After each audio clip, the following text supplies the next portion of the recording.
Hi, it's Brandon Freed, Executive Director of the Air Forwarders Association, coming to you from Washington, D.C. I have a very special guest today, Bill Boesch, who's the former president of American Airlines Cargo and a very accomplished and knowledgeable industry veteran. Bill, thanks for joining us today. Can you hear us okay?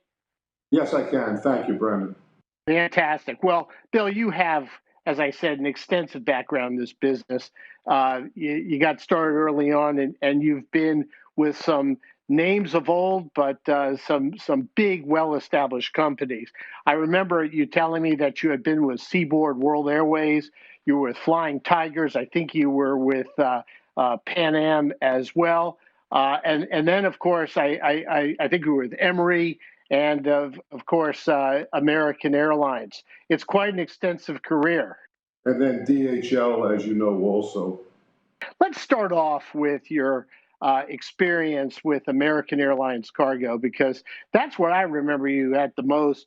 And basically, being a former forwarder myself, I remember the name Bill Boesch being synonymous with American Airlines Cargo for quite some time. When you came to American Airlines, were they still flying the freighters, or had that era ended? They got rid of the freighters, basically because they were expanding internationally quite rapidly and buying wide-bodied airplanes. And as you know, those wide-bodied airplanes carried a lot of cargo. And in fact, American's wide-body fleet at one point, it was like running 50 747 freighters a day with the volume that we had in those bellies. So you didn't miss the freighters. You thought that that the wide bodies that were online would suffice as a freighter fleet for the airline?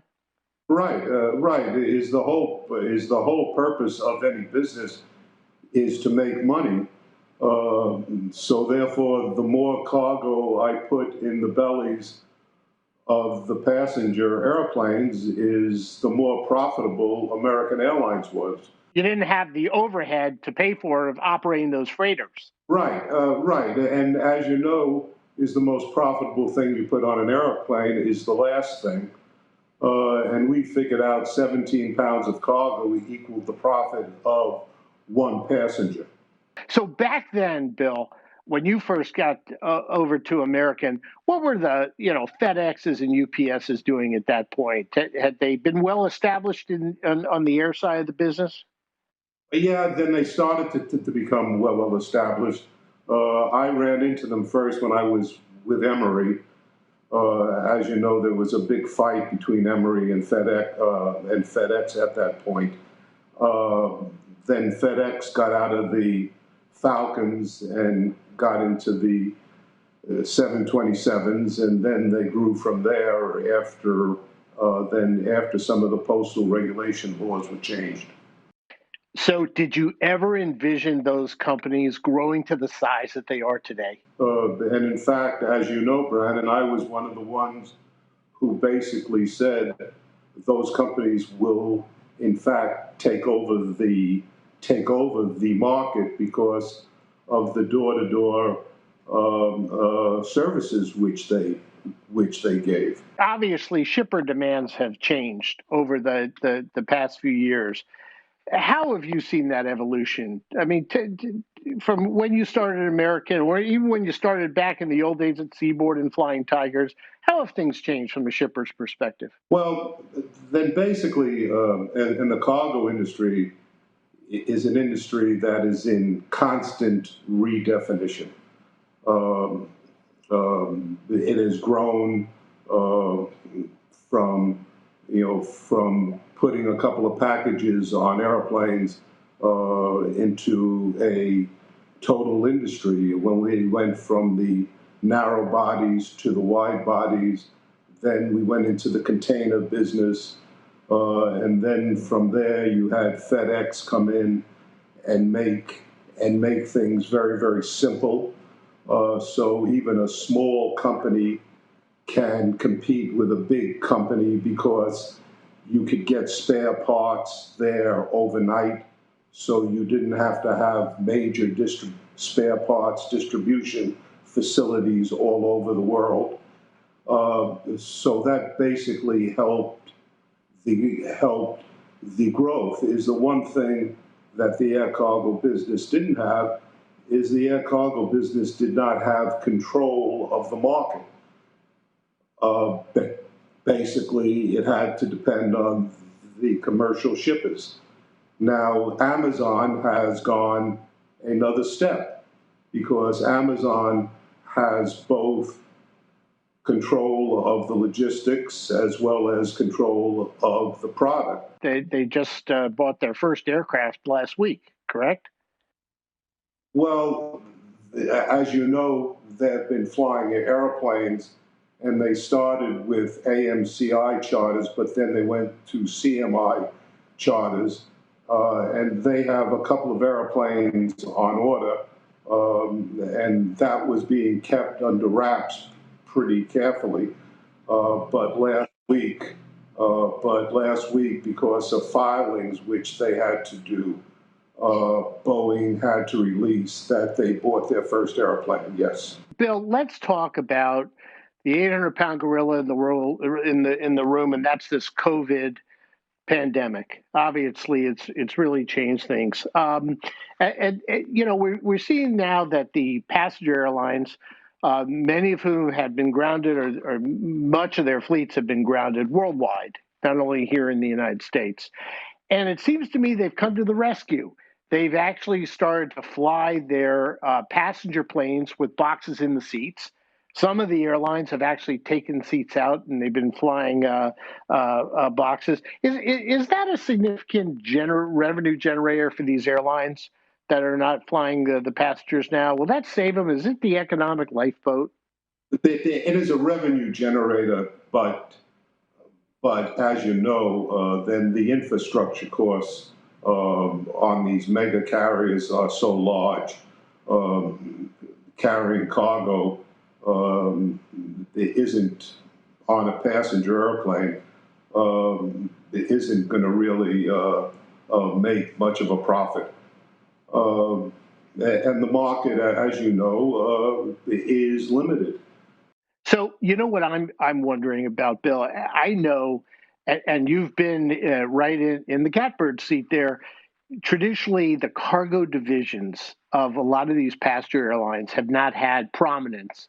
Very few have seats on the board of directors, and I'm wondering now that air cargo has come to the rescue somewhat for these airlines, whether they're going to gain prominence at the board table when we get back to normal again. What do you think? Do you think that these airlines are going to look at cargo differently?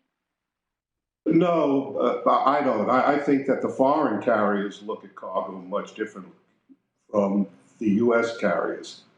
But the U.S. carriers, the mega carriers, are basically passenger oriented. And they will continue to look at cargo as an incremental cost. So that's interesting you bring that up because in your experience, how do the foreign carriers look at cargo differently than the U.S. carriers? Well, then the foreign carriers, as you know, trade is extremely important. Therefore, these carriers had freighters put on freight in order to basically try to control as much of the trade flow as they could. So the thinking was quite different. And that was not necessarily the thinking here in the United States. Right, right. In the United States, don't forget, we do not have really any scheduled all cargo airlines anymore, except for one, Amerijet. But basically, the integrators have taken over that market completely. Got it. Right. And the U.S. carriers, the U.S. passenger carriers, got out of the freighter business with the last one, I believe, with the exception of Alaska, because they're flying some freighters up in Alaska. But I guess Northwest was the last one to fly freighters in the United States, right? Right. Okay. Alaska is, Alaska is still flying a few, but Yeah. they're small airplanes and they're Right. narrow body. Bill, you and I have been at this for a number of years now. Obviously, we've been through wars, recession, trade wars, of course, terrorism. But this pandemic feels different. Does it feel different to you as well? Well, and of course, it is unprecedented. Uh, then basically, no one saw it coming. In the past, um, our economic people, etc., always used to be able to forecast slowness in the market, growth in the market, etc. Uh, for something to come on within a couple of days' notice to shut down your entire system for months when your entire system was basically grown in order to have the highest market share. Therefore, your fixed costs um, could, just absolutely were catastrophic. And, and even if you stop flying, is you still have extremely high fixed costs. Exactly. Still, so it's like 9/11 in that it was sudden. The onslaught was sudden, but 9/11 only lasts for a few weeks, right? We're going into what almost the 6 months of this right now, right? Right, and we're going into the 6 months, and people really aren't forecasting anything returning to near normal for the next 2 years. Yeah, and despite the fact, I mean, we're starting to see more passengers go through the TSA checkpoint, but you're right. I mean, we're still down at least two-thirds in terms of passenger volume. And of course, as you know, Bill, passengers pretty much dictate how the airlines are going to operate. Would you agree? Well, then it's not just the passenger, it is the mix of the passenger, Brandon. Is the business travel is down considerably, which basically the high yield business. And that business, basically companies are telling their people not to travel. And as you are so right, Bill. Absolutely, because usually it's the business traveler that provides the revenue backbone, right? That is right, and that was the yield difference. And then you have the vacation travelers not traveling, basically because everyone is afraid to go anywhere. Uh, uh, so, so basically, then the airlines are doing everything possible to show people it is safe to be on airplanes. Yeah. So, Bill, maybe a vaccine is coming. Obviously, the White House says that one might be soon. We hear from Dr. Fauci that one might be soon. When this vaccine comes out, it's probably going to be a monumentally large logistics task to get it into the hands or into all the medical facilities and obviously the population globally. I'm wondering, are we ready for it as logisticians, as people who are in the business of moving shipments around? Do you think that the U.S. and countries in general and the air cargo systems are sufficiently geared to handle this type of a distribution? And by the way, and before you answer, take care of the perishable requirements, the temperature control requirements that might be a part of the distribution. Well, that's where I was going. As you know, Brandon, I do a lot of work for the U.S. government. And I'm involved in a lot of the logistics side of it. Uh, the first wave, in order to get millions of doses where they should be under strict temperature control, because these vaccines are extremely high protein based vaccines, and the temperature fluctuation is extremely important. As you know, I was on the board of Envirotana, which was one of the first companies to come out with temperature control units.